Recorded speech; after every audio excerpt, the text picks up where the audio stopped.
Oke, coba deh kita bayangin sejenak. Sebuah perdebatan yang lagi panas-panasnya di tengah keramaian Yerusalem zaman dulu. Ini bukan soal politik ya, tapi soal identitas seseorang yang klaim-klaimnya itu loh benar-benar mengguncang keyakinan semua orang di sana. Nah, hari ini kita bakal kupas tuntas misteri itu. Langsung dari Injil Yohanes. Jadi, coba kita masuk ke suasananya.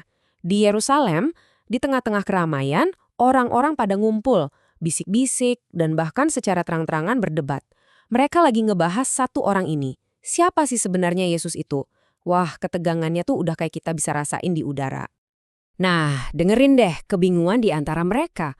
Di satu sisi, mereka lihat Yesus ngomong dengan bebasnya, padahal ada ancaman pembunuhan. Ini bikin mereka mikir, jangan-jangan para pemimpin kita udah ngakuin dia sebagai Mesias. Tapi, di sisi lain, ada keraguan besar yang mengganjal banget di hati mereka. Jadi, inilah pertanyaan besar yang bikin mereka semua terpecah. Siapakah Yesus ini sebenarnya? Apa dia seorang nabi? Atau jangan-jangan Mesias yang selama ini ditunggu-tunggu? Atau cuma manusia biasa dari Nazaret? Nah, misteri inilah yang jadi inti dari pembahasan kita. Dan disinilah letak masalahnya. Orang-orang itu merasa kejebak. Di satu sisi, mereka mikir, kita kan tahu orang ini, tahu dia dari mana. Tapi, pengetahuan mereka itu justru nabrak keyakinan turun-temurun yang bilang kalau Mesias itu datangnya bakal misterius. Nah, kontradiksi inilah yang bikin debatnya makin sengit. Terus, apa jawaban Yesus? Wah, ini malah bikin makin bingung. Di Yohanes 7 ayat 28, dia bilang, memang aku kamu kenal, dan kamu tahu dari mana asalku. Tapi, aku datang bukan atas kehendakku sendiri, aku diutus oleh dia yang benar, yang tidak kamu kenal. Bukannya ngasih jawaban yang jelas, dia malah nantang pemahaman mereka soal apa itu asal yang sesungguhnya. Jadi gimana dong cara mecahin misteri ini? Ternyata jawabannya itu udah ada loh dari awal banget Injil Yohanes. Ada sebuah kunci teologis yang bisa ngebuka pemahaman kita semua. Yuk kita lihat bareng-bareng. Nah, ini dia kuncinya, konsep tentang firman. Yohanes pasal 1 ngejelasin, pada mulanya adalah firman, firman itu bersama-sama dengan Allah, dan firman itu adalah Allah. Artinya, firman ini tuh kekal, udah ada bahkan sebelum dunia diciptakan. Ini nunjukin kalau asal-usul Yesus yang sebenarnya itu bukan dari dunia ini, teman-teman. Dan ini ditegaskan lagi sama Yesus sendiri dengan cara yang luar biasa kuat. Di Yohanes 8 ayat 58, dia bilang, "Aku berkata kepadamu, sesungguhnya sebelum Abraham jadi, aku telah ada." Pernyataan "aku telah ada" ini bukan main-main. Ini adalah klaim keilahian yang pastinya bikin kaget semua yang dengar waktu itu. Jadi sekarang mulai terang ya, kebingungan orang-orang waktu itu muncul karena mereka cuma lihat dari kacamata dunia. Mereka nggak bisa nangkap kalau asal-usul Yesus yang sejati itu bukan dari Nazaret, tapi dari kekekalan, sebagai firman yang menjadi manusia, Allah dalam wujud manusia. Oke, kalau Yesus adalah firman abadi yang hidup, itu artinya apa buat kita sekarang? Artinya, firman Tuhan yang kita baca itu bukan cuma sekedar tulisan kuno, tapi cerminan dari pribadinya. Terus, gimana dong cara kita berinteraksi dengan firman yang hidup ini setiap hari? Yuk kita lihat penerapannya.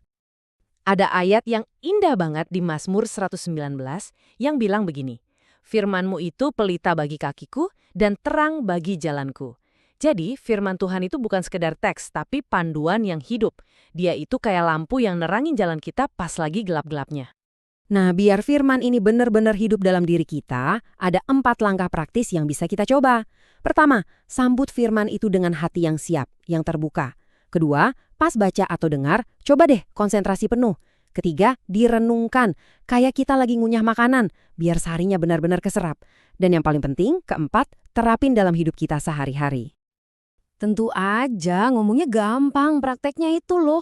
Menerapkan firman dalam hidup itu nggak selalu mulus. Justru tekanan dan tantangan sehari-hari itulah yang jadi ujian sesungguhnya, yang ngetes seberapa dalam firman itu udah berakar di dalam diri kita. Ujiannya apa aja sih? Wah, nih sih kita banget kayaknya. Rasa khawatir soal masa depan, yang bikin iman kita goyang. Atau tipu daya kekayaan, yang nawarin rasa aman, tapi palsu. Atau berbagi keinginan duniawi yang narik kita menjauh dari kehendak Tuhan. Setiap kali kita ketemu ujian ini, kita tuh sebenarnya lagi dihadapkan pada sebuah pilihan. Kita mau tetap pegang teguh kepercayaan kita sama Tuhan dan firman-Nya, atau kita mau ngejar keamanan dan kesenangan yang ditawarin sama dunia. Pilihan kita ini nunjukin apa yang sebenarnya berharga buat kita. Dan semua pilihan itu pada akhirnya nanya satu hal yang mendasar banget ke kita. Apa sih yang sesungguhnya berharga? Dunia punya jawabannya sendiri. Tapi kalau kita lihat dari kacamata Tuhan, jawabannya bisa sangat berbeda. Ada satu pertanyaan yang jujur aja nyelekit banget dari Injil Markus. Apa gunanya seorang memperoleh seluruh dunia tetapi ia kehilangan nyawanya? Pertanyaan ini maksa kita buat berhenti sejenak. Dan mikirin lagi, apa sih nilai yang sesungguhnya? Nilai yang sifatnya kekal. Jadi, bedanya jelas banget kan? Di satu sisi, dunia ngajarin kita untuk ngejar kekayaan, ketenaran, jabatan, hal-hal yang ya pada akhirnya bakal hilang. Tapi, di sisi lain, Tuhan justru menghargai sesuatu yang abadi, kasih kita kepadanya dan kepada sesama. Dan sumber nilai sejati ini, ya firman-Nya, yang hasilnya adalah kehidupan kekal. Jadi, intinya begini. Kekayaan sejati itu bukanlah apa yang bisa kita kumpulin di dunia ini. Kekayaan yang sejati adalah kehadiran Tuhan sendiri di dalam hidup kita. Dan itu adalah sesuatu yang nilainya tak terhingga, nggak bisa dibeli pakai apapun. Terus gimana caranya biar kita bisa punya iman untuk memegang kekayaan sejati ini? Kuncinya ada di Roma 10 ayat 17 yang ngingetin kita kalau iman itu timbul dari pendengaran dan pendengaran oleh firman Kristus. Ujung-ujungnya semua jalan kembali lagi ke firman. Itulah fondasi iman dan kehidupan kita. Nah, dari semua kupasan kita hari ini, ada satu pertanyaan terakhir yang mungkin penting buat kita renungkan masing-masing. Sudahkah kita benar-benar berinteraksi dengan firman Tuhan hari ini? Membaca, merenungkan, mendengar, dan melakukannya?